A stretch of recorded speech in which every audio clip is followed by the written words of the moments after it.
dargaggoota Finfinneetii fi ollaa Finfinnee walitti hidhuudhaan tokkummaa uumuuf kutaa magaalaa Aqaaqii Qaallittiitti mariin tokko qophaa'ee ture.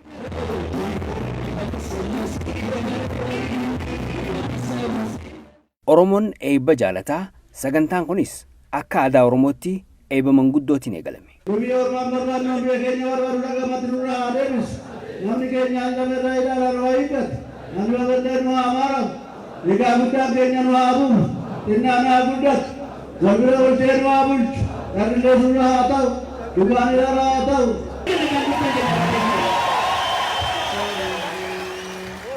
Marii kana kutaa magaalaa Aqaaqii Qaallittiitu waldaa dargaggoota Oromiyaa waliin qopheesse. Dargaggoonni magaalota Galaanii fi Dukam dargaggoota kutaa magaalaa Aqaaqii Qaallittii waliin ta'uun marii kanarratti hirmaatanii jiru.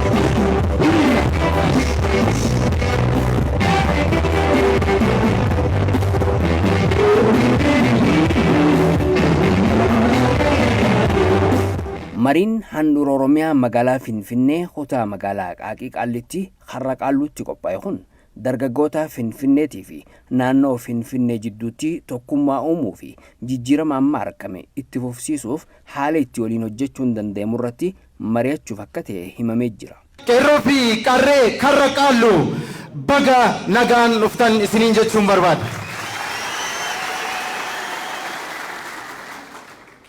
Carraa naa kenname kanaaf ulfinni isaa qeerroo fi qarree ilmaan abbaa gadaa guyyaa kana fiduuf wareegamanii fi haa ta'u jechuun barbaada. Nuti qeerroo fi qarreen akkasumas dargaggoon hayyoon Oromoo hundumti jijjiirama yeroo ammaa aarsaa wareegama qaalii lubbuutiin argame tikfachuuf akkasumas hoggansa jijjiiramaa fi haaromsaa bira dhaabbachuun yeroon itti tokkummaa keenya mul'isnu amma ta'uusaa isin hubachiisuun barbaada.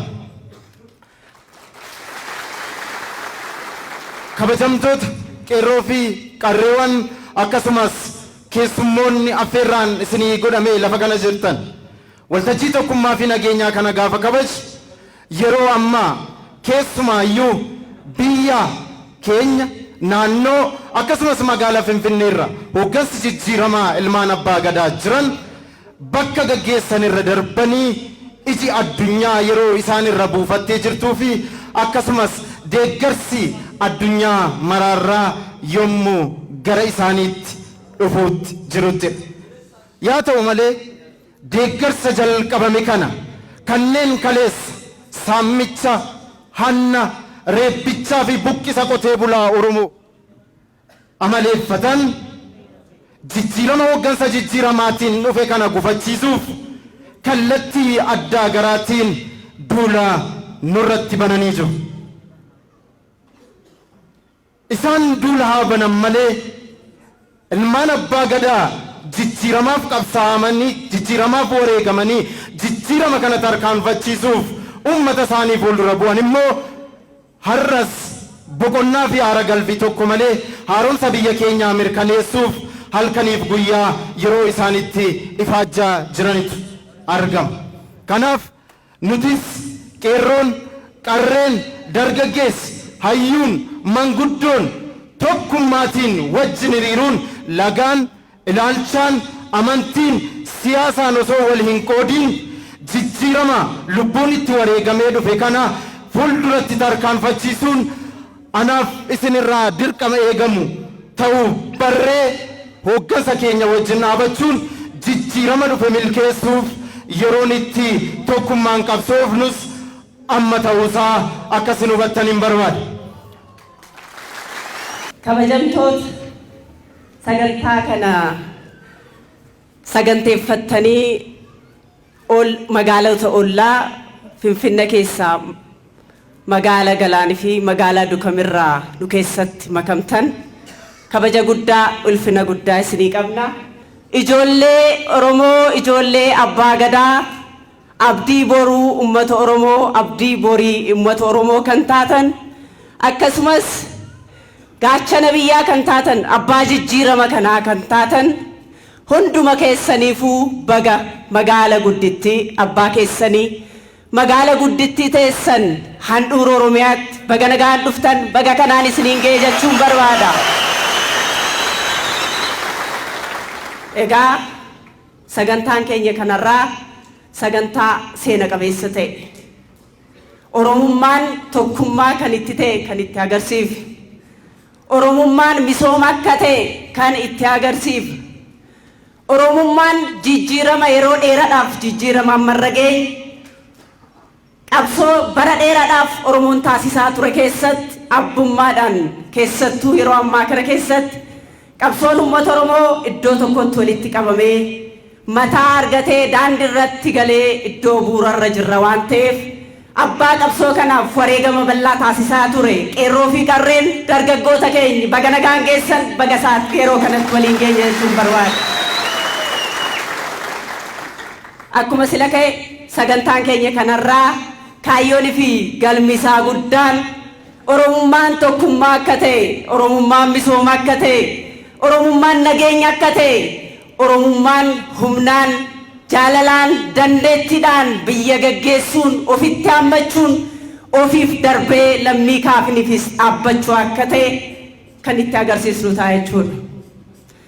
Egaa sagantaan yookiin immoo qabsoon keenya sadarkaan irra jiru qabsoo kana keessatti sadarkaan qabsoon keenya irra jiru san hubannee sirriitti adda baafnee qeerroo fi qarreen kaleessa daandii dheeraa dhufne keessatti gatii guddaa kafalaa dhufe sun qabsoon sadarkaan qabsoon irra ga'e san adda baasuudhaan qabsoon sadarkaan irra ga'e erga beekeen booda immoo qabsoon kun maal akka barbaadamu adda baasee hubatee kan itti aanuuf yerootti boqonnaa qophii yerootti qabsootti aanu itti gaggeessuudhaaf immoo qophii barbaadamu itti taasisu waan ta'eef hundummi keenyaa'u tokkummaadhaan tokko taanee gochaa fi ilaalchaan tokko taanee qabsoo keenya sakaaluudhaaf iddoo garagaraarraa tooftaawwanii fi shirrii garagaraa taasifamu san jijjiiruudhaaf kan tokkummaadhaan kan tokkummaa qofaan osoo hin taane lammii kaanis ofitti hammannee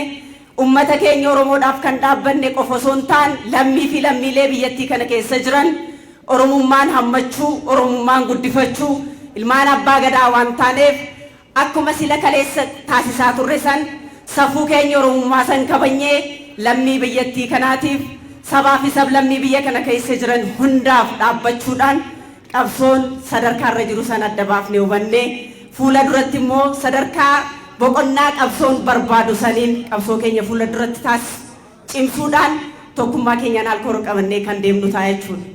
Irra deemuudhaan keessattuu dargaggoota magaalaawwan ollaa keessaa dhuftan kabaja guddaa fi ulfina guddaa isinii qabu ibsaa akkasumas keessattuu dargaggoonni dargaggeettiin kutaa magaalaa Qaaqii Qaallitti aanaalee garagaraa keessaa dhuftan akkuma kaleessaa san har'as tokkummaadhaan harka wal qabannee nageenya keenya misooma keenya faayidaa fi fedhii uummata keenyaa akkasumas immoo lammiiwwan biyyattii kana keessa jiran harka wal qabannee qabsoo keenya fuula duratti tarkaanfachiisuudhaaf jijjiirama keenya fuula duratti tarkaanfachiisuudhaaf gaggeessitoota jijjiiramaa kana isin maddii jirraa jabaadhaa qabsoo kana nutu fide boruu sin ceesifnaa qabsoo keenya irraa eenyuyyuu nun daangeessu in dandeenya isin bira jirraa kallattii jedhuun sagantaan keenya kanarraa sitti wal agarree mariin keenya marii gaarii kan borutti milkoofnu akka taanu abdachaa yeroo gaarii isiniif haa ta'u.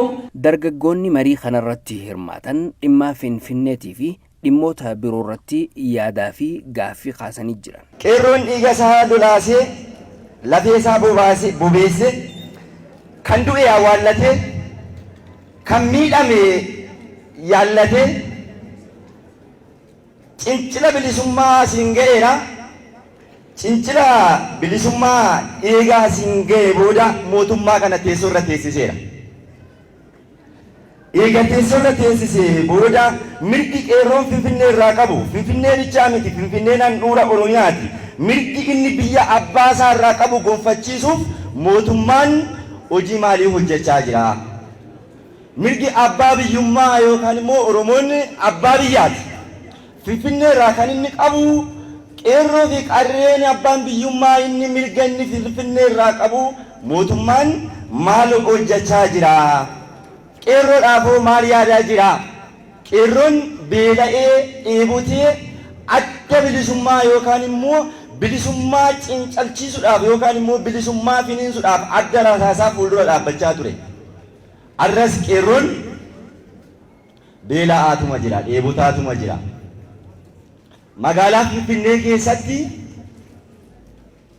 industiriin qarshii 1,000 kan hin guunneen fuudhee qeerroo jechiisaa jira.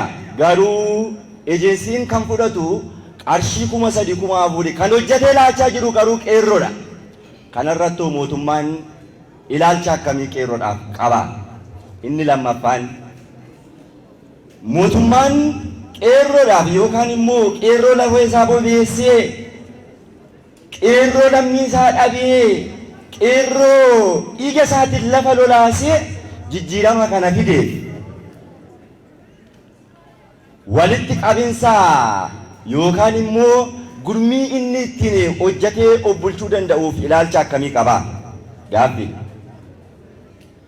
kan itti aanu yeroo qeerroon yookaan immoo dargaggeeyyiin Oromoo carraa hojii argachuutiif gara industirii deemu yookaan immoo baratee gara mana qacarrii yeroo deemu kaartaa bilaanii nama qabu yookaan immoo mana jireenyaa magaalaa Finfinnee irraa nama qabu malee hin qacaramtu jedhu. Kun isa dhugaadha. Qeerroo uummanni Oromoo maa dura lafa isaarraa buqqa'e. An buqqisee eenyu? Wayyaaneen nu buqqistee turte asumarraa kondominiyeemidha lafa isaarraa ari'amee ture. Eenyu fuunee geessinee ittiin qacaramna har'a? Uummanni Oromoo baay'ee rakkanneerra. Nuti har'as qeerroon jaalalaa fi tokkummaa wal qabannee gootota keenya bira dhaabbannee misooma misoomsuu ni barbaanna. Jaalala barbaanna moo jaalala hin barbaannu? Hin barbaanna miti qeerroo. Tokkummaan keenya hin cimu moo hin cimu? Kanaaf qeerroon tokkummaadhaan mootummaa bira dhaabbatee gootota keenya kan akka Taakkalaa Uumamaa bira dhaabbatee hojii Taakkalaan hojjetu diina keenyatti xaxaa ta'ullee nuuf tokkummaadha. Garuu Oromoo har'a nuti mootummaa bira dhaabbannee jaalalaa fi haala seera qabeessaan biyya keenya misoomsuu fi biyya keenya guddisuudhaaf kutannee kaanerra qeerroon mootummaan akkamittiin nu bira dhaabbataa? Akkamittiin hojiitti nu galchaa? Kuni gaaffii keenya. Mirga abbaa biyyummaa keenyaa jechuun waraqaa eenyummaatiin illee wal qabateeti gaaffiin keenya hin haammatu. Nutoo warra abbaa biyyaati. Nutoo handhuura Finfinnee keessa biyyoo kan keenya. Qeerroon maaf cunqurfamaa? Bilisummaa kan finiinse eenyudha qeerroo? Eenyudha? Qeerroodhaa miti? Hin sodaatinaa, sodaa hin qabnu waan ta'eef. Eenyudha kan finiinse? Qeerroodhaa miti? Bakka eega qeerroo ta'ee qeerroon maal cunqurfamaa? Humnaan bultoonni industirii keessa hojjetan keessattuu magaalaa Duukamiif Qaallittii magaalaa Galaan meeqa isinii kanfalamaa jira? Ejensiinoo meeqa isinirraa nyaachaa jira? Dhimmi kana ilaallatu immoo gabbu'eetoo humna ittiin bultootaa yookaan immoo mindaa humnaan bultootaa gadi bu'ee ilaaleera. Gaaffii koo xumureera. Dursaan waaqa guddaan galateeffachuu barbaada. Waaqa guyyaa kana nuuf kenne. Isatti aansuudhaan qeerrolee keenya Jagamaa Badhaanee, Tasta'uun Camadaa akkasuma Mustafaa Huseenfaa fi kan isa fakkaatan warra guyyaa kana ofii shaamaa ta'anii ofii darbanii guyyaa kana akka nun argannuuf akka guyyaa kana qaqqabnuuf warra nu godhan isaaniitiin galata galchuu barbaadatu isaanii naa galateeffattanii. Tiyaansuudhaan dhimma Finfinnee wajjin kan wal qabate Finfinnee keessatti hojii guddaan hojjetamaa jira. Finfinneen kan keenya jennee bara baay'ee dubbannee waggaa 150 olii Finfinneen kan keenya jennee erga dubbachuu jalqabne garuu hanga ammaatti dubbachuu irra hanga nafe Finfinnee kan keenya jennee dubbachuu malee yeroo abbaa qabeenyaa ga'aa tokko Finfinnee keessatti yeroo hin arginetu jira. Kanaaf Finfinnee kan keenya jennee dubbachuu irraan kan hafe akkamitti Finfinnee keessatti namoonni keenya baay'achuu danda'u? Akkamitti Finfinnee konkoerti gochuu dandeenya? Akka durii sanatti akkamitti deeffachuu dandeenya kan jedhu irratti tu yaadame gaarii natti fakkaataana. Maaliif Finfinnee kan keenya inni xinnaanis inni guddaanis inni remote area irra jirus innas jirus Finfinnee kan keenyaa dubbata malee yoo xinnaan nama keenya baay'inaan illee Finfinnee keessatti argaa hin jirru. Hedduma jijjiiramni kun dhufe asitti nama baay'ee Finfinnee keessatti baay'ee mul'ataa hin jiru. Finfinnee keessa yoo deemne Finfinneetti gara Finfinneetti dhufne mirga keenya yoo gaafanne wanti nu qaanfachiisu hin jiru. Maaliif lafarraa biqillee guddanne waan ta'eef lafa keenya waan ta'eef. Kanaafiyyuu Finfinnee keessatti ammas hojii guddaan hojjetamuutu irra jira. Dhimma namoota keenya ilaalee jechuudha. Finfinneetti namni keenya qubsumaan illee gara Finfinneetti dhufeetu qubate akka kootti yaada bareedaa natti fakkaata. Malee wanti amma Finfinnee keessatti jalqabee Taakkaleen Uumaan injiinar Taakkalee Uumaan hojii boonsaadha hojii isaan hojjetaa jiran. Baay'ee hojii nama boonsuu jechuudha. Hojii bakka baay'ee namatti tolu. Kanaafiyyuu injiinar Taakkalee faana hundumti keenya bakka jirrutti inni baarra jirus inni lixarra jirus inni kaabaaf kibba jirus injiinar Taakkalee faana taanee hojii kan hojjechuu danda'u. Maaliif injiinar Taakkalee duwwaa faarfannas teenye aanaarra teenye inni baadiyyaa ta'u injiinar Taakkalee faarfata. Maaliif aanaan irra jirutti injiinar Taakkalee anuma ta'uu qabaa jechuudha bakka. Ani injiinar Taakkalee Uumaa ta'e hojjechuun qabaa jechuudha. Maaliif Dooktara Abiyyi duwwaa achirratti ilaallee akka Waaqayyootti isa duwwaa achi ilaallee taa'uu hin qabnu. Bakka jirrutti hundi keenya tokkummaadhaan kaanee isaanii jajjabeessu. Maaliif lafeen dugdaa keenya isaan waan ta'eef lafeen dugdaa isaanii nuti waan ta'eef hojii isaanii jajjabeessutu nurra jira jechuun jaalladha. Finfinnee keessatti wanti jalqabame baay'ee namatti tola. Garuu namoota keenya mayyuu waan baay'ee tafa. Baay'ee iccitii qabachuun hin jiru. Kanaaf iccitiin baay'ee nu barbaachisaa jechuun jaalladhaan. Iccitiin barbaachisaadha. Aanaattis kan gadi humnu yoo ta'e ani aanaa 11 aanaa magaalaa Qaaqii Qaallitti godina Qaaqii Qaallitti aanaa 11 irraan dhufe akka aanaatti yoo laalle wanti hojjetamaa jiru baay'ee gaariidha. Baay'ee namatti tola. Akka aanaa keenya fakkeenya fudhee yoo laalle baay'ee gaariidha. Aanaa 11 keessatti daandiidhaan wal qabatee maaliif gara baadiyyaatu waan ta'eef daandii gandoota kana wal quunnamsiisu laallatee wanta baay'eetu hojjetamaa jira. Wanti kanaan dura hojjetamne amma wanti hojjetame illee jira. Kanneen akka ibsaa infraastiraakchariin adda addaa jechuudha. Kan akka daandii kan akka bishaanii wanti baay'een hojjetame jira. Maaliif hoogganaan aanaa keenyaas qeerroo waan ta'eef baay'ee hojii boonsaa hojjetaa jiru. Itti fufee baay'ee isaan bira dhaabbachuutu nurra jira jedhee yaadaan. Baay'ee isaan bira taanee aanaa irra jiruttis namni jabaatee hojii hojjechuu iccitii isaa eeggachuu dhimma Finfinneedhaaf boodatti deebi'uun nurra hin jiru. Jireenyi itti fufan jedha. Dhumarratti dhaamsa tokkoon qaba. Weellistoonni keenya baay'ee weellistaan keenya as keessa jiranis haa ta'u ala kan jiran lafee dugdaa qeerroo jechuun hin danda'amu. Weellistoota keenya dhimma weellisaa Ronkaasu weellisaa Daadhii Galaan gadda guddaa natti dhaga'ame maqaa qeerrootiin ibsuun barbaada. Ammas taanaan weellistoonni keenya akkuma arganitti bakka arganitti miidhamuu waan danda'aniif kanaaf eeggannoon weellistoota keenyaaf ta'uu qaban jedha. Finfinneen kan Oromiyaati jenna malee kan keenya hin taane. Maaliif mirgi abbaa biyyummaa keenya ammayyuu taanaan nuuf hin kabajamne. Fakkeenyaaf jaalleen kiyya akkuma ammas dhaabatee ibsatti artistoonni keenya baay'ee iddoo baay'eetti ajjeefamaa jiru. Isaan kun immoo dugda lafee keenyaa waan ta'aniif akka isaan nuuf kabajaman gaafii qaba. Haaromsi karaa mootummaa gaggeeffamaa jiru maaliif hamma gandaatti gadi hin buune?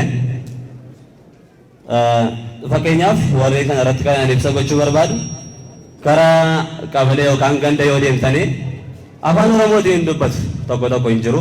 Garuu afaan Oromootiin gaafa dubbatan kana qaanii haa ta'u maalii haa ta'u hin beeku ana bira miti ebele bira dhaqe. Gaafa shiratu walgahii irra ba'an jiru. Leenjii galaniiru jedhama. Eenyuun dhaggeeffanna ree. Isaan kana akka nuuf ilaalamuun barbaada.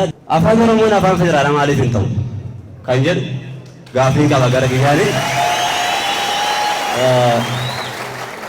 Magaalaa Finfinnee keessatti saba biraadhaaf lafti kennamaa jira kan jedhu iddoo garaa garaatti inni ilaalama.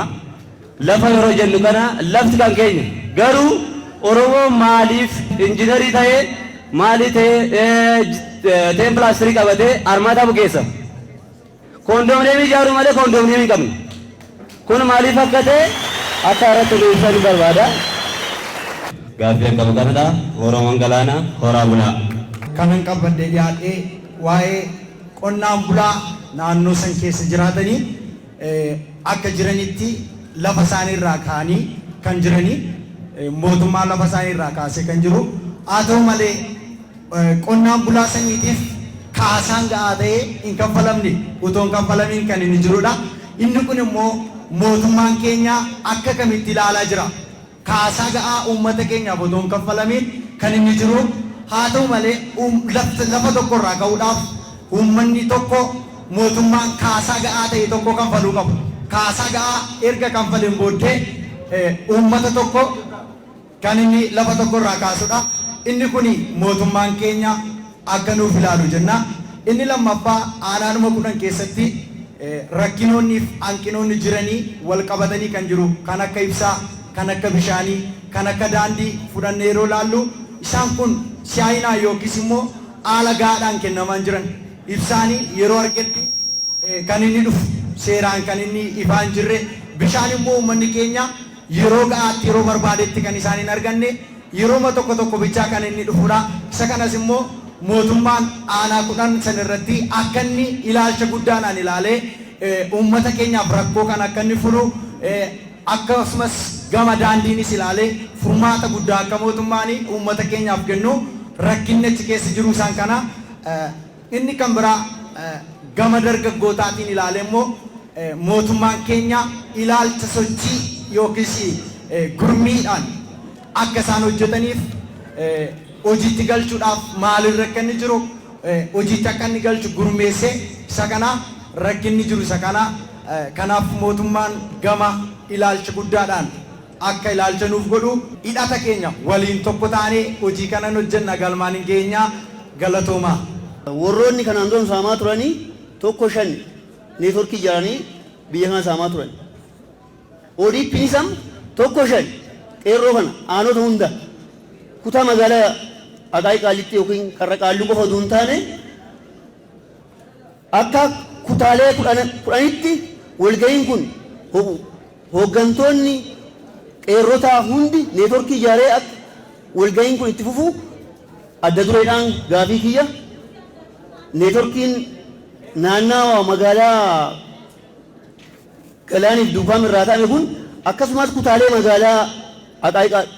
magaalaa Finfinnee keessa hundaa qeerrota neetworkii akka nuuf ijaartan gaafii isin gaafannaa waa'ee Finfinnee irratti gadi fageenyaan sodaa tokko malee adde Asraat qeerroon isii duuba jiraatu beektee guyyaa har'aa akkuma gammachuu ibsataattu kanaan guyyaa har'aa hubattee rakkinnoolee jiran waa baay'ee hin kaafnu miidiyoonni tokko olola waa'ee qeerroo ija diinaatiin afarsaaran akkasumas qabsoon shirri injireen taakkalee uumaa irratti labsamaaru qeerroon duuba isaa akka jiru itti agarsiifneerra akkanumaan itti fufuu qabna. Gaafileen ani qabu waa'ee industirii obboleessi keenya kaaseera. Industirii saamamaa jira. Ka saamamaa illee dhiiga ijoollee obboleewwan keessaniiti. Dhiiga ijoollee teessaniiti. Ka saamaanus warruma biyya kana dura saamaa turetan. Eejensii jedhee kaaseera mucaan. Eentu saamaara, eentu saamsaara. Neetworkiin kun akkamitti ijaarameera? Qaama mootummaa biyya kana bulchaa dura ture adda isumatu nyaataara. Isarratti adda Asraat sodaa tokko malee gad buutee industiriin Aqaayii Qaalitti keessa jiru baay'ee waan ta'eef sakattaatee baasuu qabdi. Akkasumas bulchoonni aanaa tokko sirriitti hojjetaan jiran. Aanaan 9 bulchoonni aanaa 9 qeerroodha. ODP bakka bu'anii ijoolleen jiran ijoollee ximoon neetworkii ijaaranii dargaggeessa aanaa 9 keessa jiru waliin hojii isaanii hojjetan. Aanonni kutaa magaalaa Finfinnee hunda keessa jiru bifatanii neetworkii ijaaree dargaggeessa tokko 5 dur saamuuf ijaaran san amma immoo hojjechuudhaaf neetworkiin tokko 5 saamaaf ijaarame hojiidhaaf ammoo tokko 5 akkuma dur opiniyoo akkuma Jawaar jedhee opiniyoon amma gara ODP'tti jijjiirameera. Opiniyoon hin jiru. Opiniyoon wayyaanee waliin nu saamaa sun hin jirtu. Warri ODP tokko 5 dur saamaaf wayyaaneen ijaarte isin ammoo hojiidhaaf ijaaruu qabdan. Waa'een waraqaa eenyummaa ololli waraqaa eenyummaa miidiyaa garagaraa irratti ta'aa jira. Waraqaan eenyummaa kan kenname gaafii qeerroo Oromoo lafa isaa irraa buqqa'e qeerroo Oromoo qofa osoo hin taane warroota magaalaa Finfinnee sabaaf sablammii magaalaa Finfinnee keessa lafa isaa irraa buqqa'eef kenname malee waan Oromoo gara biraatii fe'anii Oromoo biyya biraatii kiiloomeetira baay'ee irraa akka isaanii fe'amee dhufee waraqaa eenyummaa kana miiliyoonii tokkos daangaa isaanii daangaa godhatu qaba. Miidiyaan tokko qeerroo ija diinaatiin akka sabaaf sablammiin akka waraanaatti qeerroo akka saamtuutti miidiyaan amarsaa jira. Miidiyoota sanniis maqaa dha'uun barbaadu garuu isaanis ka wayyaaneen biyyaa baatte qeerroo Oromootu biyyatti deebise. Qeerroo Oromootu mana hidhaatii isaan baase. Qeerroo Oromootu warroota qabsoota sabaaf sablammoota bakka bu'an utuu addaan sabaaf sablammoota adda waliin dhumuusuu baatanii baay'ee bareeda. Hooggantoonni keenya isin cinaa jirraa waa'ee amma wantoonni baay'een miidiyoonni baay'ee waan nafoo jedhanii wantoonni baay'een icciitiidhaan hojjetamuu qaba. Icciitii keenya eeggatu qabna. Icciitiin keenya icciitii aadaam saaddoo ta'uu qaba. Waan gaafatuu qabdan hooggantoota keenya waan ta'eef miidiyaa irratti adda baanee iyyuu hin qabnu gaafatuu hin qabnu hooggantuun nu as kutaa magaalaa hogganaatti hooggantuu cimtuudha waan gaafatuu qabnu ifumaan tokko shanii wal ijaarree deemuu qabna. Hooggantoota sakatta'uu qabdanii aanoo tokko irratti olola garaagaraa dhagaarraa warri hojiitti bakka bu'an fakkeenyaaf aanaa gosatii kaasuu dandeenya. Aanaan gosatii akka infoormeeshinii qabnutti namni yeroo bakka amma jiru bakka siyaasni Oromoo irra dhaabatee hin beekne baay'eetu jira. Isaan sakattaasanii qulqulleessanii baasuu qabdan. Taakkalee Uumaa cinaa jirraa, Dooktar Abiyyiis cinaa jirraa, Finfinneen jaalatanis jibbanis seenaa Finfinnee hoon kaafna jenne mootummaan iddoo mootummaa nama taa'u kana yeroo konkolaataan hin jirre yeroo xiyyaarri hin jirre harree fi farda Oromootiin manni mootummaa sun ijaarameera waan ta'eef Finfinnee jechuun lafa qofatu hin taane qabeenyi irra jirus qabeenyi ijaarees kenna waan ta'eef kun uummata Oromootiif wanti Finfinnee waan keenya lubbuu nama dhuunfaati wanti Finfinnee suuraan qabu isinis sodaa tokko malee qeerroon kaabaa kibbaa baadiyyaa qophaa'ee isin eegaa waan ta'eef utuu sodaan adda isaatis nama jinturraa itti nuufuu fi jabaadhuu galatoomaa horaa bulaa. Duraan dursee galata rabbii guddaa galcha. Sababni isaatis bara dabree yeroo tana afaan Oromoo dubbachuu dhiisii qeerroon Oromoo Oromiyaa guututti dhiinisii dhangala'aa ture. Hanqabsoo kanaas hin dhugee dirree bareedduu tana nu dhaabee maqaa bareedaa kana nu kenne qabsaa'ota ilmaan Oromoo qeerroo fi qarree akkasuma manguddoota Oromoo haadha Oromoodhaa tan Aambootti argamtu akkasuma naannoo Baaleetti seenaa guddaa dalagan kana rabbiin jannataa kennuuf warra du'eessa. Saniifuu qeerroo fi qarreen magaalaa Finfinnee irraa akkasuma galaanii fi dukamirraa dhuftaniis baay'ee isin galatooffanna. Magaalaa Finfinneedhaa gaafii guddaa ka'aa jira. Maaliif gaafiin hundinuu ka'a? Magaalaa Finfinnee namni hundinuu gaafii wal fakkaataa waan ta'eef qeerroo fi qarreen akkasuma mootummaa keenyaas wajji teenyee mari'achuun dirqama. Qormaata guddaan nu hafata filannoo kanarratti dimokiraasiin waan ta'eef of dursinee qophaa'uun nurraa dirqama. Magaalaa Finfinnee magaalaa Oromiyaa guddoo taatee heera federaalaa irrattu duraanuu sirna mootummaa wayyaanee duraanii keessatti maqaa Oromootiin jiraachaa turte. Har'a keenya yoo jaanis huma takka hojiidhaan argamsiisuu qabna. Garuu wanni mootummaa keenyarraa ammaan tana barbaannu haasawaa qofa otoo hin ta'in hojiitti hiikuu qabna. Magaalaa Finfinnee teenya jennee haasawuu qofa bu'aan qabu. Wanni magaalaa tana teenya ta'uu nu mirkaneessu odoo filmaanneen dhufnee hojii gurguddaa hojjetamuu jiraa kana hojjechuu qaba. Afaan Oromoo afaan magaalaa Finfinnee kan hojii ta'uu qaba. Odoo filmaanneen dhufne dirqama yoo kana ta'in qormaata guddaatu mootummaa keenya mudata. Mootummaa jechuun uummata jechuudha. Mootummaan har'a biyya bulchaa jiru sun qaama keenya nuti isa balaaleffachuu fi biti. Mootummaan aangoo tana jabeeffachuu fi nutis dirqama qabna qabsoo kana galmaan ga'uudhaaf haaromsa kana. Lammaffaadha faayidaa addaa magaalaa Finfinnee irraa qabdu Oromoon argachuu qabdi jedhanii gaafiin uummata Oromoo yeroo dheeraadhaaf gaafachaa ture hojiitti hiikamuu qabama. Sadaffaadha magaalaa Finfinnee keessatti Oromoon qabeenya qabu hin jiru. Arraa biti kun kan hojjetame duraan balee mootummaa keenya cinaa dhaabbachuudhaan isaanis nuti duuba jirraa hojii takka illee akka hin sodaanne hojjechuu qaban. Oromoon akka qabeenya hortu akka diinagdee keessa galtu godhuudhaaf hojjechuu qaban. Keessaahuu magaalaa Qaallitti Haqaaqii Kifla Katamaa kana keessatti qeerroon naannoo kanaa hedduu goddaamanii jiran. Durirraa qabii magaalaan Qaallittiin Haqaaqii jijjiiraman qabdu. Kana furuudhaaf xiqqaa fi guddaan tokko taanee irratti hojjechuu qabna. Manneen ammaan kana kantiibaan magaalaa Finfinneedhaa mana 1,300 kan nuuf deemu kun mana mootummaa wayyaanee keessatti ilmaan Oromoo daataa keessatti hin argamin. Mootummaan kana gattaa'ee of mari'achuu qaba. Maaliif nuti sabaa sablammoota mirga dhiibaa hin jennu. Garuu wanni jiru shirri akkuma jirutti mootummaa yeroo dabree keessatti manneen amma kan namu deemu kun dhaabbachuu qaba. Yoo kan namne sabni Oromootis keessa seenuu qaba.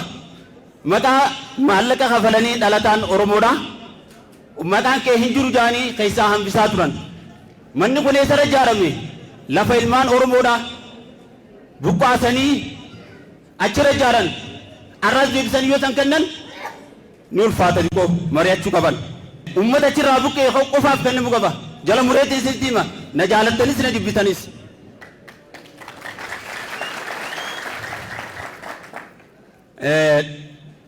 Kana ta'uu qaba. Nuti immoo dirqamni nurra jiru kantiibaa keenya Taakkalee Uumaadha. Afaan Oromoo haasawa. Afaan Amaaraa balee magaalaa tana bulchuu hin danda'u jechuudhaan shiran jirre irratti oofaa jiran. Kun dhaabbachuu qaba. Miidiyaa irratti mootummaan murteessee murtee takka lafa kaa'uu qaba. Taakkalee qofa maaliif homatama? Hin ta'u. Nutis cinaa jirra. Yoo mootummaa irratti humni dhiibbaa gooti jiraate qeerroon har'aas cinaa jirra hanga wareegamnutti. Taakkalaan abbaa biyyaati. Ilma gadaa yoomiyyuu ni bulchaa. Sabaa sablammootaas haammannee Finfinnee biti Oromiyaa guutuu keessa jiraachuu mirga ni qaban. Garuu magaalaa Finfinnee keessatti kun akka galmaanuu ga'uun barbaada. Qeerroon magaalaa Haqaaqii Qaallittii Kifla Katamaadhaa haa wal dhageenyu. Aanaa hundarra ijaaramne haa wal quba qabaannu. Hoggaa wanta akka goonu durataa keenyaas haa kabajnu. Xiqqaa keenyaas guddaa keenyaas. Saniifuu tokko taanee uummata keenya cinaa haa dhaabbannu. Diinni maal kajeele kalee qeerransa Obaamaa Itoophiyaa Taakkala Uumaa oduu mortuu hortuu rotti jette Oromoon itiiree oduu isaan asitti eeganuu Afrikaa guutuutti kantiibaa ta'e maal fiddaa diinaa homaan fidduu mataa keetis gadi qabatini yoo wajjin bullate wajjin bulla yoo didde immoo qeerroon tuulamaa farda isaa fe'atee qeerroon Harargee miica isaa qabatee si gaggeecha oduu sin tuqin. Wanni biraan jiru kanuma afaan keenya afaan federaalaa ta'uudhaaf waan dhaggeeffachuutu nu barbaachisa Oromoo. Inta shakkii qabin inta kanaafuu kallattiidhaan gaafiin obboleewwan kiyya na duuba jiran kana gaafadhu. Wanni ittiin diina doomsinu waa baay'eedha. Yoo isaan didan kaabee bishaan kana ol qabaamee hunduuf jecha nama qaanecha. Boqochiin hin jiru uree shaggar oduu jiru kan uummata Harargeetti dhaqqabe oduu jiru boqochiin oduu jiru maaf orma faarsitu. Maali kana gochuun qabdan walirraa bitaa walitti hin malinaa walii malaa yoo akkas taane malee baay'inni keenya homaan fidu akkasitti kan diina ari'achuu dandeenyu sooressa keenya faarsinee. Kanaaf yaa Oromoo biyyi kun keeti biyya tufaa munaati biyya guddataa araddooti waan akka sodaatin. Amma wanni isaan gaafadhu gooticha Oromoo Habeebee Tufaa maal yoo suurri isaa as dhaabbate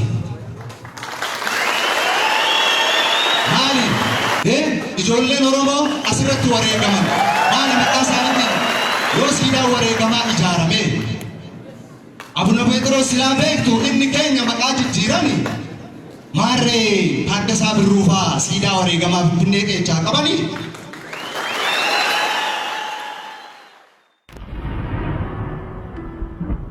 Uummanni Oromoo hordoftootaa fi jaalattoota Oromiyaa Miidiyaa Neetwork bagaa waggaa 5ffaa Oromiyaa Miidiyaa Neetworkiin isin gahe.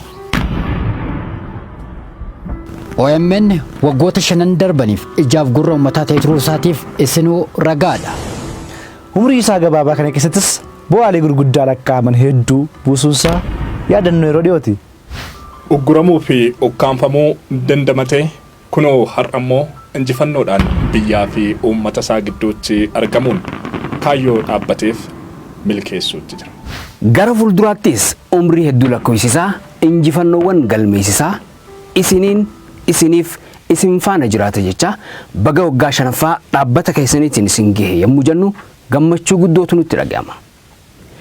Baga gammaddan baga gammanne OMN ijaaf gurra keessanii.